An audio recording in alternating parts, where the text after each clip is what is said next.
Hello to all my dear students. Hope all of you are doing fine. I'm also doing fine here. Today we are going to start a special method of calculating national income which is known as your expenditure method. अभी तक हमने जो बात करी हमने दो methods पर focus करा था. एक था आपका value addition method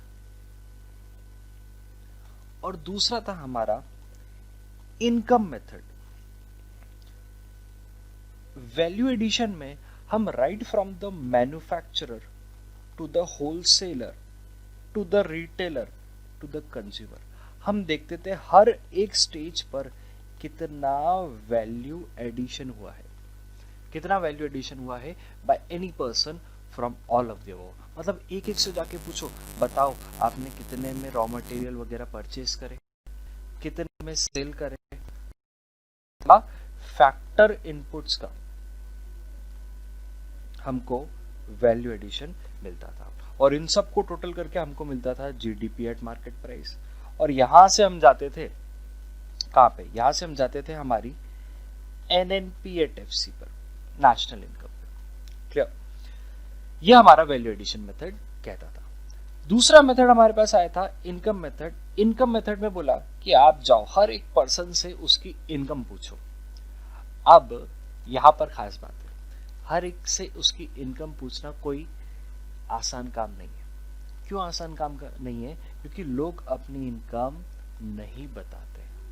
Sharma ji के पास गया, शर्मा जी आप साल भर का कितना कमा लेते हो?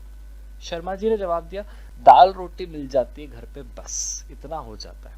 उन्होंने अपनी इनकम को नहीं बताया, मतलब उन्होंने एक एम्बिग्युअस आंसर दिया जो कि क्लियर नहीं है.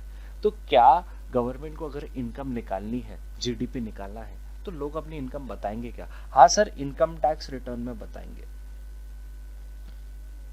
इनकम टैक्स रिटर्न तो सब भरते हैं, इनकम टैक्स रिटर्न के थ्रू हमको ये इंफॉर्मेशन मिल सकती है. बट मान लो हमको ये इंफॉर्मेशन एक्चुअल नहीं मिल पा रही, तो इसको निकालने का और क्या तरीका हो सकता है? तीसरा तरीका है, आप ये देखो कि उस पर्सन ने कितना खर्चा करा है.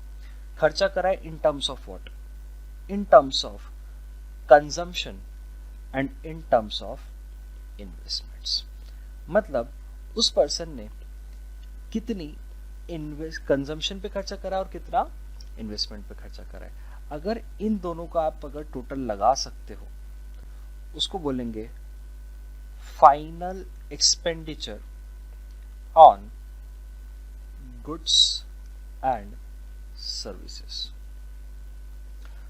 याद करो चैप्टर नंबर 2 में हमने पढ़ा था F is equals to C plus I. F होता था final expenditure on goods and services in the economy produced within the domestic territory, और C होता था हमारा कंजम्पशन एक्सपेंडिचर, और I होता था हमारा इन्वेस्टमेंट एक्सपेंडिचर. ये हमने वेरियस टाइप ऑफ एक्सपेंडिचर देखे थे चैप्टर नंबर 2 के अंदर. तो हमने some basic concepts of macroeconomics में पढ़ा था. What do you mean by consumption, और कंजम्पशन कौन करता है? बेटा consumption refers to the consumption expenditure which is done by the producers and consumers. इन दोनों को साथ में प्राइवेट इंडिविजुअल्स भी कहा जाता है, क्योंकि इंडिविजुअल या तो प्रोड्यूसर होगा या तो वो कंज्यूमर होगा. ये दोनों ही कंजम्पशन एक्टिविटी करते हैं. प्रोड्यूसर कैसे करता है सर? सर प्रोड्यूसर तो गुड्स बेचता है, वो कैसे कंज्यूम कर रहा है? बेटा प्रोड्यूसर भी अपनी फैक्ट्री के अंदर इलेक्ट्रिसिटी कंज्यूम करता है कि नहीं करता है? Answer is yes. हाँ सर, वो इलेक्ट्रिसिटी कंज्यूम करता है. तो producer is also the person who is consuming goods and services, and consumer तो कंज्यूम करता ही है. Point number 1. दूसरी बात करी थी हमने इन्वेस्टमेंट के बारे में. यहां पे लिख लेते हैं investment. Who does the investment? यहां पर हमने 2 टाइप्स ऑफ इन्वेस्टमेंट समझा था. एक फिक्स्ड इन्वेस्टमेंट और दूसरा समझा था इन्वेंट्री इन्वेस्टमेंट. एक फिक्स्ड और एक इन्वेंट्री। फिक्स्ड इन्वेस्टमेंट की जब हमने बात करी थी, सो fixed investment is done by 3 persons, 3 लोग हैं जो लोग करते हैं। कौन 3 लोग? वही 3 लोग जिन्होंने कंजम्पशन एक्टिविटी करा था। सर कौन थे वो 3 लोग? अरे अभी तो बताया, आपके प्रोड्यूसर्स, आपके कंज्यूमर्स और आपकी गवर्नमेंट। ये तीनों लोग फिक्स्ड एक्सपेंडिचर करते हैं इकोनॉमी में। सर प्रोड्यूसर्स कौन सा फिक्स्ड एक्सपेंडिचर करते? अरे कैपिटल गुड्स पे जो खर्चा करा वो क्या है आपका? फिक्स्ड एक्सपेंडिचर है, एक तरह से फिक्स्ड इन्वेस्टमेंट एक्सपेंडिचर कहेंगे इसे। Clear? Second point relates to your consumers. Consumer भी इन्वेस्टमेंट्स करते हैं इन द फॉर्म ऑफ, मान लो उन्होंने घर खरीदा, रेसिडेंशियल प्रॉपर्टी, तो ये कंज्यूमर का, क्योंकि आप रेसिडेंशियल प्रॉपर्टी के अंदर रह रहे हो, तो वो प्रॉपर्टी क्या है आपके लिए? कैपिटल गुड्स नहीं है, आपके लिए एक तरह से इन्वेस्टमेंट है। और वो भी कौन सा investment? Fixed investment, fixed investment expenditure. Government, government ने हॉस्पिटल्स बनाए, स्कूल्स बनाए, कॉलेजेस बनाए, ये सारे क्या है? गवर्नमेंट के फिक्स्ड इन्वेस्टमेंट एक्सपेंडिचर, क्योंकि ये सारे इन्वेस्टमेंट है गवर्नमेंट का, जहां गवर्नमेंट ने इकोनॉमी के अंदर कर रखा है। ठीक है, फिर बात करते हैं इन्वेंट्री इन्वेस्टमेंट की। इन्वेंट्री इन्वेस्टमेंट मतलब सिंपल सा चीज, change in stock. Change in stock का मतलब क्या होता है सर? अरे आपका क्लोजिंग स्टॉक और ओपनिंग स्टॉक का difference, that is closing stock minus opening stock. सवाल आया, sir why we consider closing minus opening and not opening minus closing? क्योंकि बेटा क्लोजिंग स्टॉक आपके करंट ईयर में बना होगा, तो इसलिए उसको बेसिकली प्लस किया जा रहा है, और यहाँ पर ओपनिंग के आगे माइनस का साइन है। ये आपके प्रीवियस ईयर में प्रोड्यूस हुआ था, तो इसको हम इंक्लूड नहीं करते। ठीक है, तो हमने आपको 2 चीजें बताई, एक सी और एक आई। अब इसके अलग अलग नाम के बारे में समझते हैं। इसके नाम 4 है लेकिन काम है के। Expenditure method, investment method, consumption method. Expenditure मतलब final consumption expenditure is equals to C, that is consumption expenditure, plus I, that is investment expenditure, and last is income disposal method. Income disposal का मतलब ये हो गया कि जो आपने अपनी इनकम अर्न करी थी उसको आप डिस्पोज ऑफ कर रहे हो, सो दैट इज वाई इसका एक और नाम बन गया, that is income disposal method.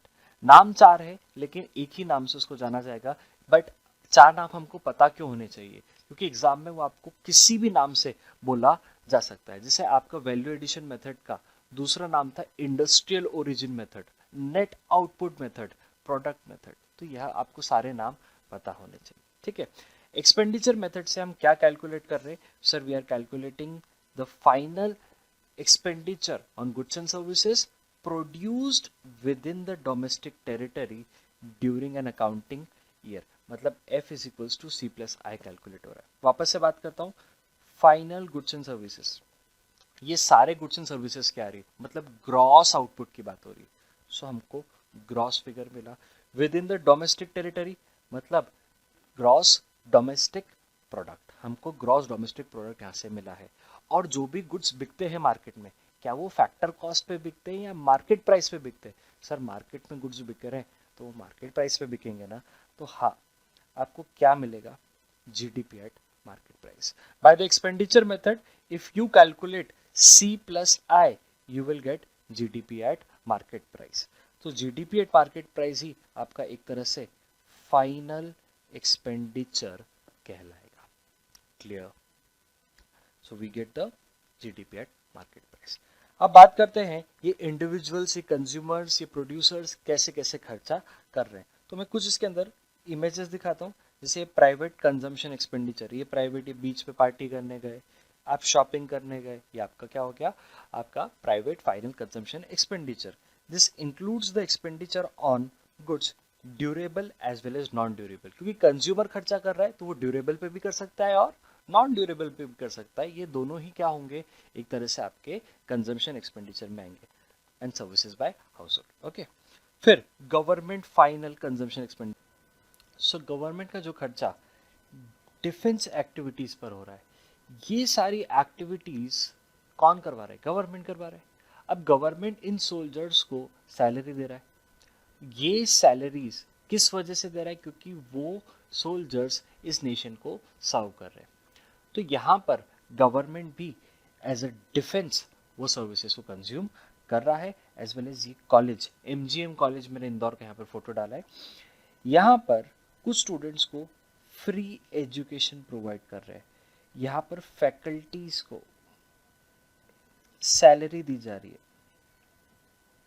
तो ये जो फैकल्टीज है जिनको सैलरी मिल रही है, इस सैलरी का पैसा कौन दे रहा है? गवर्नमेंट दे रहा है। गवर्नमेंट हॉस्पिटल्स में फ्री मेडिसिन या कह लो फ्री हेल्थ किट बांटी जा रही है। तो वो हेल्थ किट जो है वो गवर्नमेंट के लिए कंजम्पशन एक्सपेंडिचर का पार्ट बनेगी। कोविड टेस्ट जो आज की तारीख में हो रहे हैं, ये सारे भी गवर्नमेंट स्पॉन्सर करेगी एंड ये सारे गवर्नमेंट का कंजम्पशन एक्सपेंडिचर माना जाएगा। ये प्राइवेट के अंदर भी हो रहे हैं, लेकिन प्राइवेट उसके लिए फीस चार्ज कर रहे हैं, पर जो गवर्नमेंट कर रही है that is free of cost. Okay, so government भी यहाँ पे फाइनल कंजम्पशन एक्सपेंडिचर कर रही है। Next thing is about your investment expenditure. We have two type of investment. एक मैंने आपको बताया था इन्वेंट्री इन्वेस्टमेंट के बारे में, दूसरा फिक्स इन्वेस्टमेंट। इन्वेंट्री इन्वेस्टमेंट में ज़्यादा चीज नहीं है, that is closing stock minus opening stock. So basically मैं क्लोजिंग स्टॉक के आगे कुछ भी नहीं लिखा, मतलब मैं इसको प्लस कर रहा हूँ, और ओपनिंग स्टॉक के आगे माइनस है। Sir why we are adding up the opening stock, sorry, we are adding up the closing stock and deducting the opening stock because closing stock is produced in current year। हमको current year का GDP निकालना है and opening stock is produced in previous year. तो इसको हम हमारे expenditure में से माइनस कर देंगे, क्योंकि देखो गुड्स पे जो खर्चा लोग कर रहे हैं वो करंट ईयर के गुड्स पे भी करेंगे, प्रीवियस ईयर के गुड्स पे भी करेंगे। हमको प्रीवियस ईयर के गुड्स पर जो खर्चा हुआ है उसको इंक्लूड नहीं करना है, क्योंकि वो प्रोडक्शन तो प्रीवियस ईयर में आ चुका है, हमको करंट ईयर का चाहिए। That is why we are adding up closing and deducting the opening from our expenditure. So this is about your inventory investment. अब बात करेंगे फिक्स्ड इन्वेस्टमेंट की। फिक्स्ड इन्वेस्टमेंट का एक और नाम होता है, इसको बोलते हैं gross domestic fixed capital formation. क्या नाम है बेटा? Gross domestic fixed capital formation. यहां पर आपका गवर्नमेंट भी खर्चा करता है, प्रोड्यूसर्स भी करता है, एज वेल एज ये बिजनेस इन्वेस्टमेंट मतलब आपके प्रोड्यूसर्स हो गए, और रेसिडेंशियल कंस्ट्रक्शन पर कौन कर रहा है? आपके हाउस होल्ड्स हो गए। ठीक है, तो यहाँ पर भी जैसे कि मैंने आपको कंजम्पशन में बताया था 3 लोग होते हैं, यहाँ पर भी 3 लोग आपको मिलेंगे। कौन? सर पहला तो गवर्नमेंट मिलेगा, वो खर्चा करता है। प्रोड्यूसर्स मिलेंगे जो कैपिटल गुड्स पर खर्चा करते हैं। हाउस होल्ड्स मिलेंगे जो रेसिडेंशियल हाउसेस पर खर्चा करेंगे। ये 3 टाइप ऑफ हमने इन्वेस्टमेंट फिक्स के अंदर भी देखे। फिक्स का दूसरा नाम देखा which is known as gross domestic fix capital formation. और inventory investment as a whole की बात करूं तो इसका दूसरा नाम होता है gross domestic capital formation. Sir why it is known as capital formation? क्योंकि याद करो जब मैंने आपको इन्वेस्टमेंट की डेफिनेशन बताई थी, मैंने आपको बताया था investment is basically the change in the capital stock, मतलब कितना कैपिटल फॉर्म हो रहा है डोमेस्टिक टेरिटरी में in the gross terms. So that is why it is known as gross domestic capital formation. खतरा यहाँ पर आता है, बच्चे इसको और इसको एक ही समझ लेते हैं। फर्क दोनों में क्या है? ये फिक्स्ड कैपिटल फॉर्मेशन है, this is overall capital formation. So basically if I conclude gross domestic capital formation is equals to gross domestic fixed capital formation plus inventory investment expenditure। इस तरीके से मैं इसको कंक्लूड कर सकता हूँ, which means your investment expenditure is equals to gross domestic fixed capital expenditure का दूसरा नाम that is fixed investment expenditure plus inventory investment expenditure.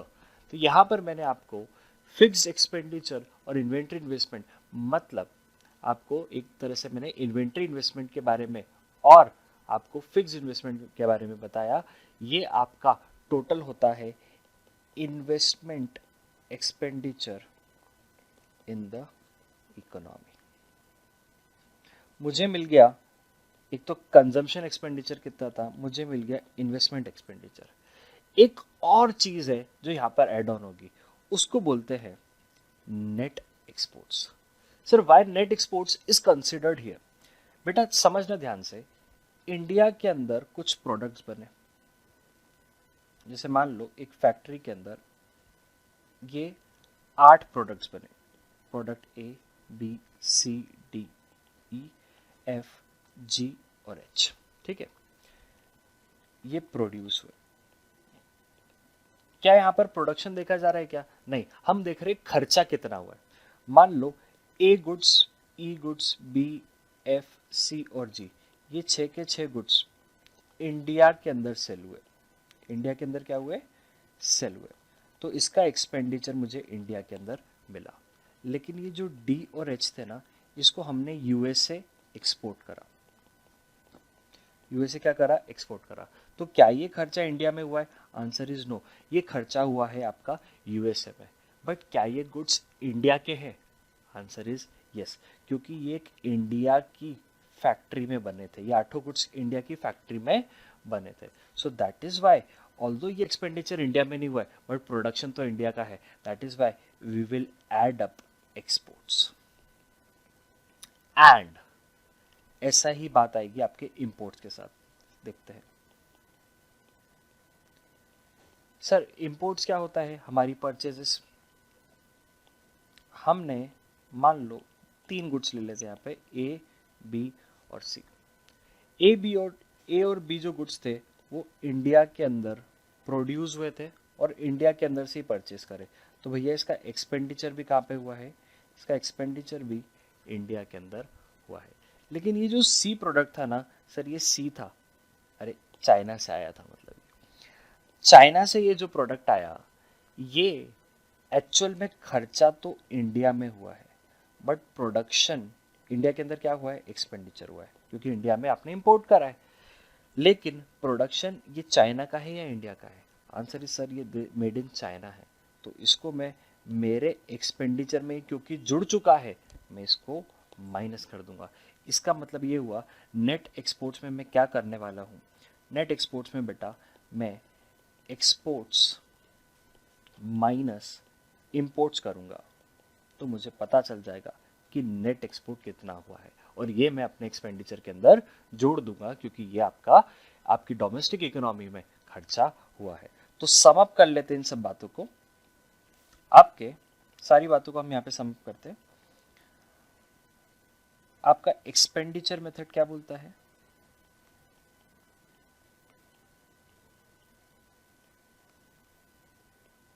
ये काफी इंपॉर्टेंट चार्ट रहेगा, सभी बच्चे इसको बनाएंगे अपनी नोटबुक्स के अंदर।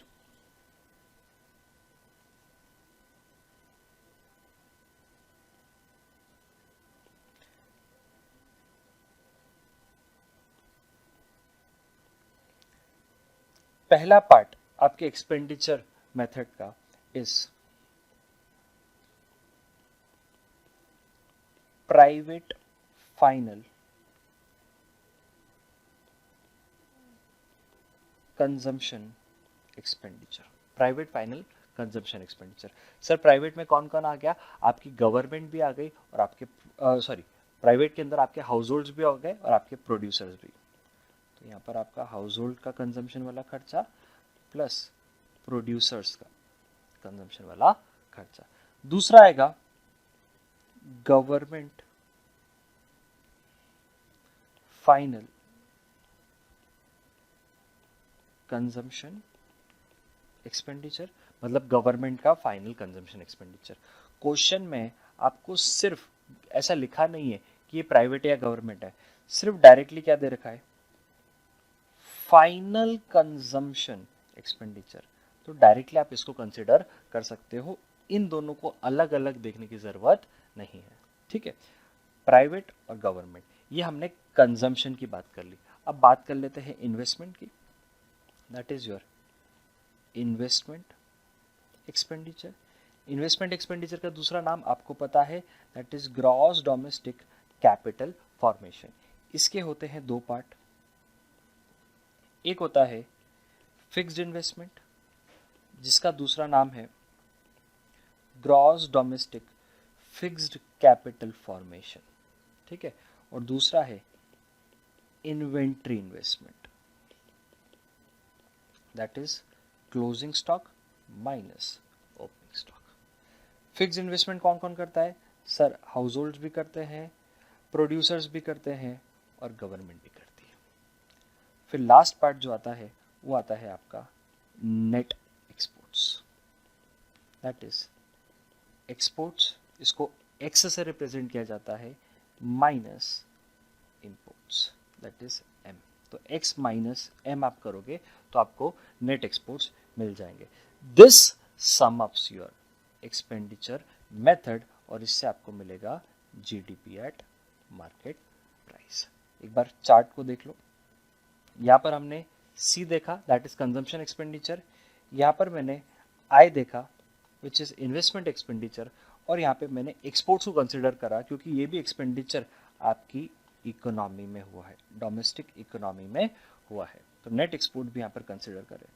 सो बेसिकली वी हैव 4 कंपोनेंट्स। ये चारों मिलकर के आपका एक्सपेंडिचर मेथड सम अप करते हैं और आपको मिलता है जीडीपी एट मार्केट प्राइस। अब आपसे बोला गया नेशनल इनकम निकालो, आपको जीडीपी एट मार्केट प्राइस मिल चुका है। आपको रास्ता ढूंढना है towards national income which is NNP at FC. तो ग्रॉस से नेट पर जाने के लिए मैं माइनस कर दूंगा डेप्रिसिएशन। डोमेस्टिक से नेशनल पे जाने के लिए मैं प्लस कर दूंगा net factor income from abroad, या फिर अगर ये नहीं दिया है तो मैं माइनस कर दूंगा net factor income to abroad. और अगर ये भी नहीं दिया है तो मैं प्लस कर दूंगा फीफा, जिसको बोलते हैं फैक्टर इनकम फ्रॉम अब्रॉड, और माइनस कर दूंगा FITA, that is factor income to abroad.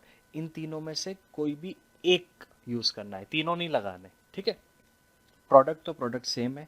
Market price से मुझे फैक्टर कॉस्ट पे जाना है तो मैं माइनस कर दूंगा नेट इनडायरेक्ट टैक्सेस, और अगर ये नहीं दिया है तो मैं माइनस कर दूंगा इनडायरेक्ट टैक्सेस और प्लस कर दूंगा सब्सिडी। ये मेथड आपको ऑलरेडी पता है कि जीडीपी एट मार्केट प्राइस से एनएनपी एट एफसी पर कैसे जाना है, इसलिए मैं इसको इस डिटेल में इस वीडियो में कवर नहीं कर रहा, ठीक है। तो यहाँ पर आपका एक्सपेंडिचर मेथड कंप्लीट होता है। एक्सपेंडिचर कैसे हम कंक्लूड करेंगे sir? Final expenditure is equals to C plus I. C is private final consumption expenditure and government final consumption expenditure. I is your investment expenditure and last में net exports को भी हम consider करके चलेंगे। तो यहाँ पर हमने फिनिश करा एक बहुत ही important method for calculating national income as per examination perspective, ठीक है। तो यहाँ पर आपका चैप्टर का भी दी एंड होता है। फ्रॉम द कंसेप्चुअल पार्ट कुछ थ्योरेटिकल चीज़ें बाकी है जिसको मैं नेक्स्ट वीडियो में कवर करूँगा और इसकी खूब सारी हम प्रैक्टिस करके चलेंगे, ठीक है। Thank you so much, bye bye, take care.